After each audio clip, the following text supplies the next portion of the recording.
नमस्कार।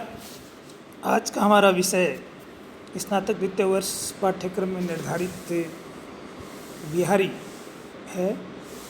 बिहारी के संबंध में हमने पिछले 2 वीडियो देखे हैं।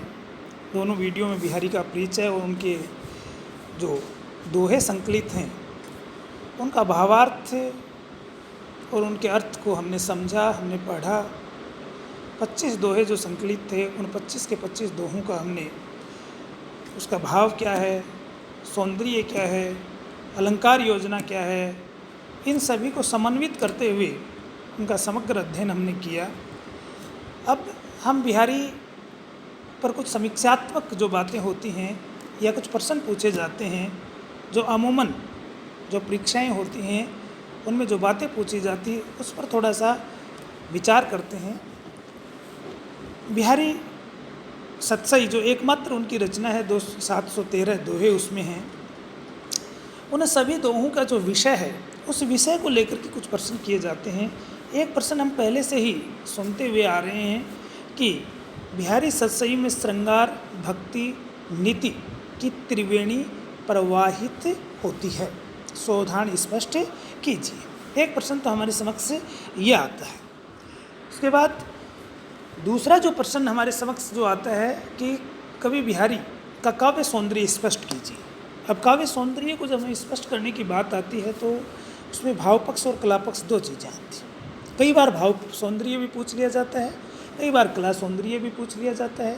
और समन्वित रूप से अगर काव्य सौंदर्य पूछा जाए तो उसका अर्थ है भाव सौंदर्य, यानी कि उनके बिहारी सतसई में क्या बातें कही गई। नीति से संबंधित बात कही गई, भक्ति से संबंधित, प्रकृति चित्रण से संबंधित, श्रृंगार वर्णन से संबंधित, नारी विषयक दृष्टिकोण क्या था, भव्यज्ञता थी।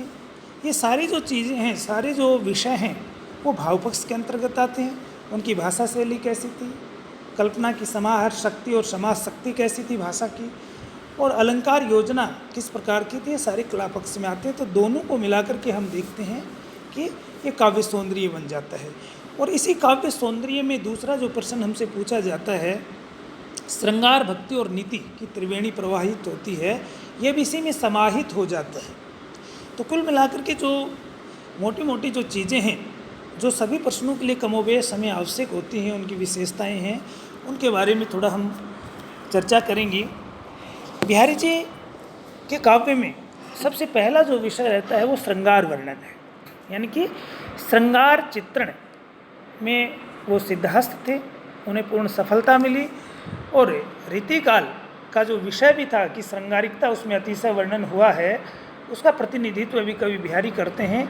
और श्रृंगार के भी दोनों रूप उसमें देखने को मिलते हैं, संयोग श्रृंगार भी और वियोग श्रृंगार भी। दूसरा जो विषय है भक्ति भावना, यानी कि वे भक्ति से भी प्रभावित थे और बहुत से उनके दोहे भक्ति भाव से युक्त हैं। पहला ही दोहा बिहारी सतसई का कि मेरी भव बाधा हरो राधा नागरी सोई, जातन की झाई परे श्यामो हरित दूती होई। तो ये चीज़ें उसमें चित्रित है, यानी कि अपनी सफलता के लिए वो राधा से स्तुति करते हैं कि मेरे समस्त सांसारिक कष्टों को दूर कीजिए।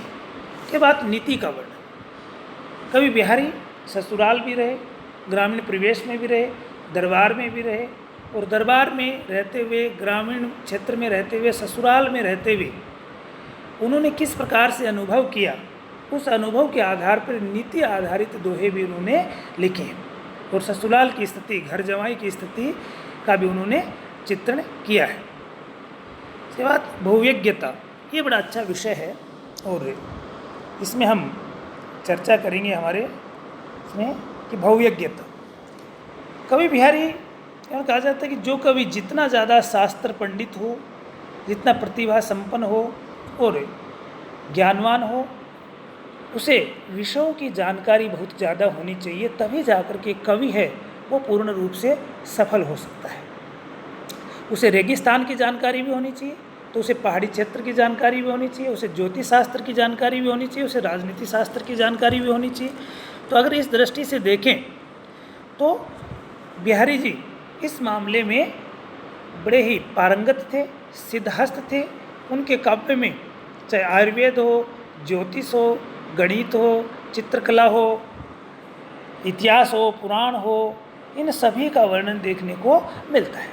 हम देखते हैं कि बहुयज्ञता में ज्योतिष की जानकारी के बारे में वो कहते हैं कि वर्षा का जो योग किस प्रकार से बनता है, जो दोहा हम हमारी पाठ्य पुस्तक में संकलित है कि मंगल बिंदु सुरंग मुख शशि केसर आड़गिरी एक नारी लही संग रसमय किए लोचन जगत। इसका अर्थ हमने पढ़ा था कि नारी सौंदर्य का चित्रण भी यहाँ प्रत्यक्ष रूप से उन्होंने किया है और अप्रत्यक्ष रूप से कहते हैं कि ज्योतिष की जानकारी की बात भी उन्होंने की है कि नारी जब मुख पे अपने मुख के ऊपर ललाट पर जब लाल बिंदी लगाती जो मंगल रूपी होती है और केसर का आड़ा तिरछा टीका लगाती है और मुख उसका चंद्रमा के समान, तो ये जब सारे एक दिशा में एक मुख पर एकत्रित हो जाते हैं तो उसका सौंदर्य अत्यधिक बढ़ जाता है और संपूर्ण संसार के लोचन जगत को आकर्षित करती है। इसी में उन्होंने कहा कि जब ये तीनों चीज़ें मंगल, बृहस्पति और चंद्रमा जब एक दिशा में आ जाते हैं तो वर्षा का योग बन जाता है, जलमग्न समय हो जाता है, यानी कि उन्हें ज्योतिष शास्त्र का ज्ञान था। दूसरा आगे बढ़ते हैं कि उन्हें आयुर्वेद का ज्ञान भी था, आयुर्वेद की जानकारी भी थी। बिहारी जी, आयुर्वेद की जानकारी, विविध से रोग किस प्रकार से रोगों की स्थिति होती है, अपने दोहे के माध्यम से उन्होंने इन बातों को कहा है। एक दोहा यहाँ पे उन्होंने दिया है कि वह धनु ते ऐसानु के पारो देत सराही वेद वधु हंसी भेद सो रही नामो है।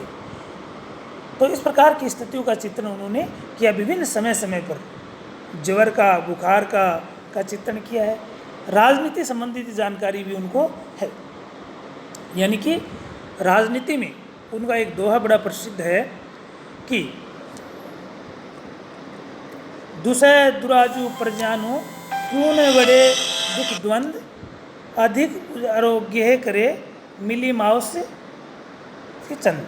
यानी कि दो राजा जिस शासन में होते हैं वो मिलकर के और भी ज़्यादा शासन व्यवस्था को बिगाड़ते हैं।